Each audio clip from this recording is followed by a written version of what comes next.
में एक निकलनी है, एक हफ्ते में। दूसरा सवाल ये है कि जब हम रोजगार की बात करते हैं तो रेलवे को लेकर लोगों की उम्मीद रहती है कि रोजगार आएंगे, और जब पिछला जनरल इलेक्शन था उससे पहले एक तरीके से अभी 1,54,000 लोगों का रोजगार कंप्लीट हुआ है। 1,54,000 लोगों का, 1.5 लाख लोगों का रोजगार अभी कंप्लीट हुआ है।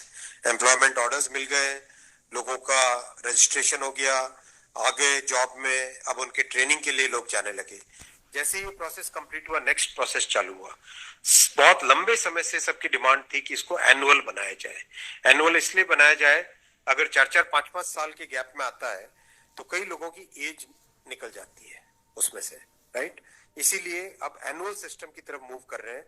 जनवरी में, अप्रैल में, जून में और अक्टूबर में, ये चार बड़े चंक है, एएलपी, टेक्निकल, नॉन टेक्निकल और ग्रुप लेवल 1, ये जो 4 बड़ी कैटेगरीज हैं, इन 4 बड़ी कैटेगरीज का साल में 4 हिस्से किए गए हैं कि जनवरी में स्टार्ट करें एक जो एएलपी का, दूसरा टेक्निकल स्टार्ट करें अप्रैल में, नॉन टेक्निकल स्टार्ट करें जून में, और अक्टूबर में स्टार्ट करें लेवल 1, और ये साइकिल चलती रहे।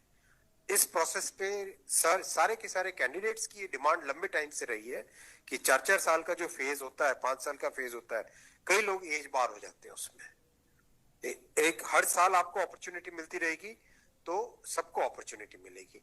इस थिंकिंग के साथ आगे बढ़े, और इसी थिंकिंग और इसमें भी जितनी रिक्वायरमेंट थी उससे ज्यादा अभी नोटिफाई किया है। 1 साल के हिसाब से जो रिक्वायरमेंट है, 1 साल के हिसाब से, अगर जैसे लोको पायलट का मैटर है, कितने लोग रिटायर होते हैं उससे ज्यादा लिए हैं, राइट। टेक्नीशियन का है तो टेक्नीशियन का जो अप्रैल के आसपास, अप्रैल से पहले निकल आएगा, क्योंकि हम लोग वो मॉडल कोड ऑफ कंडक्ट को भी अवॉइड करना चाहते थे, वरना नॉर्मल प्रोसेस में अप्रैल में निकलता टेक्नीशियन का, पर मॉडल कोड ऑफ कोड को अवॉइड करने के लिए पहले निकाला है।